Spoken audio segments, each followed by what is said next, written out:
Matabungkay, Batangas. Ano, tara? Ano mga te, puro na lang ba kayo trabaho? Sana kung absent ka, andito ka din. Good morning mga darling. Halate, hindi ikaw yun. Kasalanan naman to Ate Eliza, kakanood ko ng video sa'yo. Ayan, umabot na ako kay Laika. Yung mga bi, kung sa kanila kayo magbubuk, sobrang swerte nyo. Ay, sobrang napaka hands-on nila. Tita mga bi, mag-open cottage pa lang kami ng morning na yan, pero ina-assist na nila kami. 2 p.m. pa talaga kami bago sa kanila. May mga bi, simula doon sa parking hanggang dito sa cottage na nirent namin, 3 minutes walk nga lang pala yan. At kung may nakalimutan nga kayo, kagaya ng salbabidan, ng tubig, ng mga hindi lutong pagkain, meron na dito mga damit na lang talaga at sarili nyo na lang yun dadalhin nyo. Anong kaganda yung na-rent naming cottage. At kung maaga nga kayo sa 2 p.m. mga bi, pwede kayo mag-rent ng open cottage. Kamura nga niyan mga bi, kaya sabihan nyo kaagad si Ate Eliza para mapareserve kayo ng open cottage. At yung sinasabi kong sarili mo na lang at damit mo na lang yung dadalhin mo mga bi, sobrang totoo nun. Ano ba naman kasi mga bi, ito na talaga yung kasama sa babayaran nyo. Tutulugan nyo nga mga bi, meron na ngang isang aircon. Meron 2 bunk bed na king size. Meron pang isang extra king size at isang single bed. Bali, 6 yan mga bi. Pagpasok nyo nga mga bi, papaliwanag lang sa inyo ni Kuya Jello kung ano yung mga gamit na dapat nyong ingatan at mga gamit na dapat hindi nyo na ipahiram. Sa kabilang cottage. Yung capacity nga pala nito mga bi, 10 to 15 packs. Pero alam nyo yung kagandahan dun mga bi, kahit sumobra kayo dun, basta mapagkasya nyo ang isa't isa.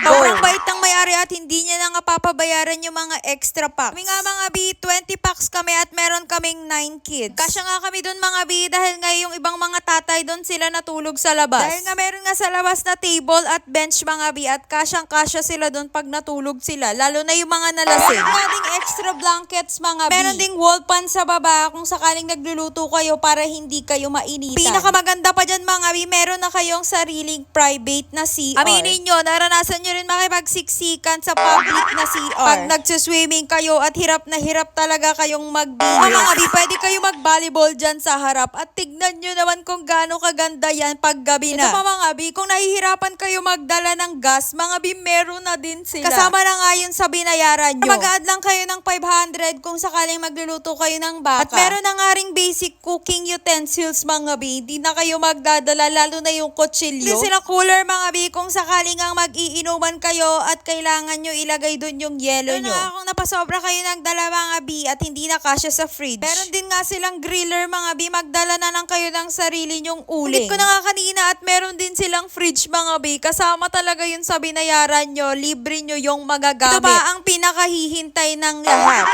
Meron silang free wifi mga bi. Sobrang lakas talaga nito mga bi. Ilan pa kayo? Ito pa mga bi ha, hindi na po yung tatawid ng dagat. Pinakamaganda pa mga bi, wala talagang bato doon. Puro buhangin lang talaga. Tapos wala pang floating cottage sa harap. Walang sagabal sa paglangoy mo at sa pagpipiling mo na mermaid ka. 24/7 nga pwedeng maligo mga bi, pero pag alas 10 naman, bawal nang magpatugtog. Pero meron ngang bayad yung ecological fee nila dito mga bi, pero 6 years old below, libre Bali, na. 35 pesos sa mga adults mga bi. Bayad din yung parking mga bi, lalo na kung overnight, pero hindi naman siya sobrang mahal. Amin nga, jeep yung sa amin, 200 lang siya mga bi. Meron nga ding water activities mga bi, sabihan nyo lang talaga si Kuya Jello at si Ate Eliza. Kami nga hindi kami nakapag-water activities dahil kinulang na ang oras namin. And again, hindi sila scam mga bi. Dating mo sa cottage nila, sobrang linis. Talagang nandun yung owner. Naglilinis-linis sila sa mga gilid-gilid. Talagang kung may tanong kayo, ililiwanag talaga nila sa inyo. At parang nasa bahay lang talaga kayo mga bi pag nandun kayo. Pero sobrang komportable, lalo na yung bed nila, sobrang lambot. At kung sa picture mga bi, akala nyo maliit lang, mga bi, sobrang laki sa personal talaga. As in, king size talaga. Tapos mga bi, kahit maingay sa labas na marami nagkakantahan, pag nasa loob kayo mga bi, hindi nyo sila ganong rinig. Ririnig nyo sila onte, pero grabe mga bi, hindi talaga sila makakaistorbo sa pagtulog nyo. Kung gusto nyo rin mga bi, ayan yung Facebook account ni Ate Eliza. Habang di pa nga bumabagyo, mag-book na kayo. Go!